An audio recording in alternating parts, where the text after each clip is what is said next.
उनकी धर्मपत्नी ने रोते बिलखते हुए संदीप लाठर की पत्नी ने कहा कि इसके अंदर सरकार और पुलिस लचर रवैया अपना रही है। तो ऐसा लग रहा है जी सरकार उनको बचाने की कोशिश कर रही है। अनिल कुमार को बेल मिल गई जी, इससे ज़्यादा क्या लगता है कि किस प्रकार से एक्सटॉर्शन किया जाता है, किस प्रकार से उनके साथ में पुलिस डिपार्टमेंट के अंदर जातिवाद की बातें, करप्शन की बातें, तमाम बातें कही थी उन्होंने। कि वे हमारे पास न सरकार की तरफ से कोई सहायता मिल रही, एक आश्वासन मिल रही बस, और कोई कुछ नहीं मिल रहा।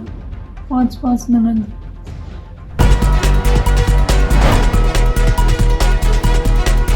दोस्तों नमस्कार, मैं संजय मग्गू और मौजूद है देश रोजाना के डिजिटल मीडिया मंच पर। अक्टूबर 2025 ये महीना ऐसा है जिसने कि हरियाणा पुलिस के माथे पर एक प्रकार से बड़ी शिकन भी ला दी और एक प्रकार से कलंक भी लगा दिया। अक्टूबर 2025 का महीना ऐसा निकला था कि जिसके अंदर हरियाणा के 2 पुलिस के अधिकारियों ने, एक बड़े वरिष्ठ अधिकारी और एक कनिष्ठ अधिकारी, दोनों ने सुसाइड कर लिया था। दोनों के सुसाइड एक दूसरे से कनेक्ट थे। दोनों के सुसाइड के अंदर तमाम आरोप थे, जातिवाद का, करप्शन का, सरकार पर तमाम प्रकार की उंगलियां थी। दोनों सुसाइड को लेकर के मामला काफ़ी उबाल खाया था। दोनों मामलों में ऐसा लगा था कि जैसे एक बारगी तो कहीं फिर से हरियाणा के अंदर जातीय तनाव ना आ जाए। लेकिन सत्ता के नेताओं का कहें, सरकार के नेताओं का कहें, बड़े वरिष्ठ अधिकारियों का कहें, जिन्होंने कि सारे मामले के अंदर कभी दूर से नज़र रख के और कभी बीच में आकर के इस सारे मामले को सुलझा लिया था। लेकिन एक बार फिर से ये मामला, दोनों ही मामले यानी कि पेचीदगियों में है। एक मामला था हरियाणा के सीनियर आईपीएस अधिकारी वाई पूरन कुमार का, जिन्होंने 7 अक्टूबर को सुसाइड कर लिया था।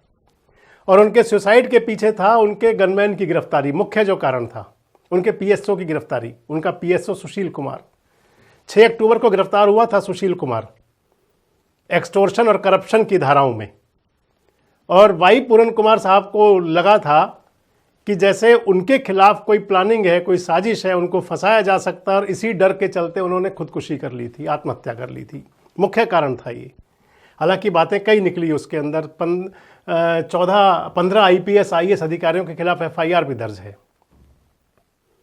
7 अक्टूबर से लेकर के और 14 अक्टूबर तक हरियाणा पूरी तरह उबलता रहा था।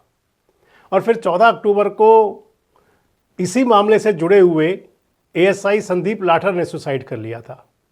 संदीप लाठर, आप मोटा मोटी समझ लें, वो एएसआई थे, वो जूनियर थानेदार थे, जिन्होंने सुशील कुमार की गिरफ्तारी में अहम भूमिका निभाई थी, यानी कि डिटेन करने में।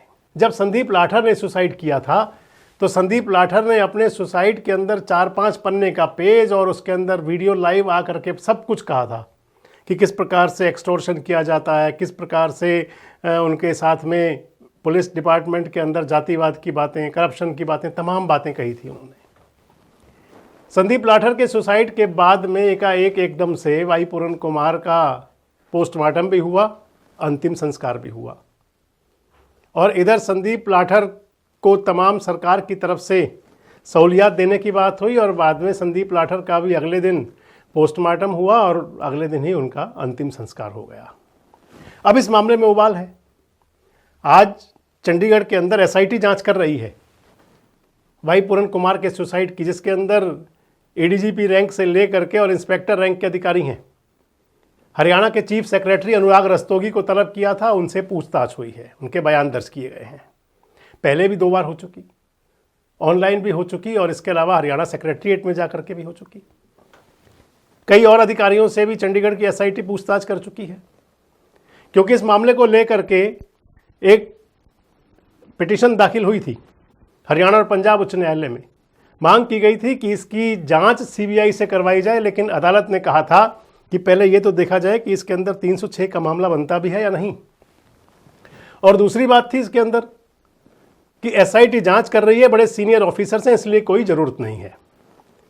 15 इसके अंदर आईएएस आईपीएस ऑफिसर हैं, जिसके अंदर पूरी सरकार शामिल, आप कह सकते हैं पूरी सरकार, चीफ सेक्रेटरी से लेकर के डीजीपी से लेकर के और तमाम अधिकारी, और सब पर आरोप हैं अलग अलग। अब पुलिस को, चंडीगढ़ की जो एसआईटी है, क्योंकि अब 3 महीने होने जा रहे हैं, लगभग 3 महीने का समय हो जाएगा। 7 अक्टूबर को सुसाइड था और अब आज 15 दिसंबर हो चुकी है, 2.25 महीने हो गए। पुलिस को, कोर्ट को जवाब भी देना होगा और एसआईटी इसके बारे में लगी हुई है। इधर दूसरी तरफ संदीप लाठर के सुसाइड में आज उनकी धर्मपत्नी ने रोते बिलखते हुए, संदीप लाठर की पत्नी ने कहा कि इसके अंदर सरकार और पुलिस लचर रवैया अपना रही है। संदीप लाठर की धर्मपत्नी कहती हैं कि उनसे जो बात कही गई थी वो नहीं हुई, उनके परिवार का पालन पोषण में दिक्कत आ रही है। इसके साथ ही कह रही हैं कि जो चार्जशीट अभी तक भी पेश नहीं हुई सुशील कुमार के खिलाफ, जिसको गिरफ्तार किया था, कहती हैं रोहतक पुलिस अधीक्षक से लेकर के तमाम अधिकारियों से मिल चुकी हूँ, सरकार को लिखा है। एक बार आप सुनिए संदीप लाठर की धर्मपत्नी को। तो ऐसा लग रहा है जी सरकार उनको बचाने की कोशिश कर रही है। सुशील कुमार को बेल मिल गई जी, इससे ज्यादा क्या लगेगा। खेल न बना के ढंग से काम किया जाए। मेरे को तो बड़ा दुख है जी। मैं सरकार से ये रिक्वेस्ट करती हूँ कि मेरी एफआईआर पे कार्रवाई हो, मेरे हस्बैंड के साथ अन्याय ना हो। उन्होंने प्रशासन के लिए अपने बच्चों को भी नहीं देखा। कठिनाई है जी कि वे हमारे पास न सरकार की तरफ से कोई सहायता मिल रही, एक आश्वासन मिल रही बस, और कोई भी कुछ नहीं मिल रहा। 5 ननद, 3 मेरे बच्चों की पढ़ाई का खर्च मैं कहाँ से उठाऊं जी। एक उनकी भी तो मेरे पास सैलरी नहीं आई है। बताओ मैं कहाँ से पढ़ाई का खर्च उठाऊं, घर का खर्च कैसे उठाऊं। के लिए कॉल आया HKRN से कि जी आपने HKRN में नौकरी दे देंगे। मामा ने HKRN में कौन सी नौकरी, तो अनाउंसमेंट करी थी कि आपने गवर्नमेंट जॉब देंगे, आपके बच्चों का खर्चा देंगे। ई HKRN में कहने लग रहे हैं। तक तो हमारे पास कोई हमारे से मिलने आया है, ना कोई हमारे से कोई बात हुई है, ना हमारे पास वहाँ से कुछ पैसा आया है। 1 रुपया भी मेरे घर नहीं आया। देने के लिए कहा था और अब शहीद का नाम लेंदे मुकरन लाग रहे हैं सारे हर जगह तक। हाँ पूरा करी सरकार ने मिलन नहीं आना चाहिए। हमारे कम से कम मिलन नहीं आ सकती, कॉल तो करो। कोई तो ऐसा मेंबर हो जो सरकार की तरफ से हमें आश्वासन देना हो, कोई मिलन हो या हमें नहीं बुलावे। ऐसा कुछ भी नहीं हुआ, आज तक तो हुआ नहीं। 9 महीने हो गए। दैनिक भास्कर से बातचीत में कहा है सब कुछ ये। इधर संदीप लाठर की धर्मपत्नी भाव विवल भी हैं, न्याय की उम्मीद भी है, न्याय भी चाह रही हैं, न्याय की आस तो होनी चाहिए। उधर दूसरी तरफ जुलाना से लाठर खाप के काफ़ी लोग पहुंचे थे रोहतक कल, यानी कि 14 तारीख को।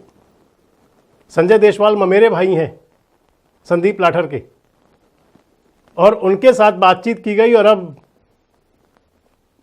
तय ये हुआ है कि मुख्यमंत्री से मिलेंगे। एक बार आप लाठरपाल के लोगों को भी सुन लीजिए। हुई है जी एफआईआर पर क्या कार्रवाई हुई, भ्रष्टाचार का उस पर शहीद हुआ छोरा, भ्रष्टाचार पर अभी तक सरकार ने क्या वो कराया, भ्रष्टाचार का भी तो कोई भी वो नहीं किया गया।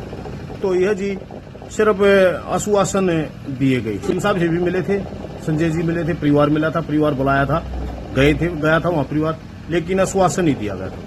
हो गया अभी तक कोई रिजल्ट नहीं आया जी। रिजल्ट के लिए ही तो हम नाज भाईचारे से अपील करके जी कमेटी बुलाए, पंचायत बुला गया कमेटी की। हम SP साहब से 2-3 बार मिले हैं, FIR के मामले में मिले हैं, चार्जशीट के मामले में भी हमने कही थी कि भाई जो इनको नोटिस देगा, जो जिसकी एक सुशील की रिहाई हुई है कि भाई इसको इस केस में 2.5 लाख वाली संदीप हिस्से के मामले में तो हमारे भाई ने शहादत दी है, तो इस समय उसने बेल मिल गई। इसने सरकार ने आज तक SP से भी 3-4 बार मिले कि भाई अपने अब जी इस पर कार्रवाई करो, ना नोटिस दिए, ना इसमें संदीप के मामले में तो बुला के, इस FIR के मामले में तो बुला के पूछताछ भी नहीं करी। पंचायत हमने संजय देशवाल से जवाब लेने के लिए की, हमारी भाई की डेड बॉडी उठाने के लिए जो सरकार की तरफ से जो पैरोकार आए थे, उसमें बड़े खालसा CM के OSD थे, उनने, अब मैं मुद्दे की बात पा गया हूँ, शहीद का दर्जा उठा था।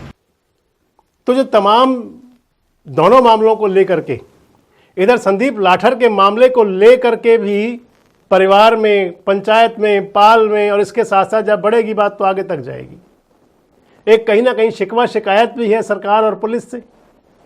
ये भी है कि अभी तक उसमें जांच शुरू क्यों नहीं हुई, किसी को तलब नहीं किया गया, किसी को शामिल नहीं किया गया।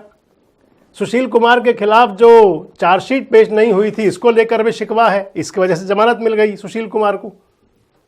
और इधर चंडीगढ़ पुलिस भी जो एसआईटी है वो जांच कर रही है लगातार वाई पूरन कुमार के सुसाइड के मामले को लेकर के। दोनों मामलों में आखिर क्या होगा आगे चल के? दबाव की और प्रेशर की पॉलिटिक्स तो लगातार चल ही रही है। इसके अलावा और इस मामले में क्या हो सकता है? क्या जांच एजेंसियां किसी दबाव में हैं? क्या अंदर खाने कोई पुलिस की भी कंट्रोवर्सीज हैं? और आखिर क्यों इस मामले को आगे जांच में लटकाया जा रहा है अब तक? कमेंट बॉक्स में जरूर बताएं। जुड़ रहे हैं हमारे साथ, देखते रहें देश रोजाना। हमारे साथ जुड़े रहने के लिए सब्सक्राइब करें देश रोजाना के YouTube चैनल को और नई वीडियो की नोटिफिकेशन पाने के लिए बेल आइकन जरूर दबाएं। अगर आप ये वीडियो Facebook या Instagram पर देख रहे हैं तो पेज को लाइक और फॉलो जरूर करें और ज्यादा से ज्यादा शेयर करें।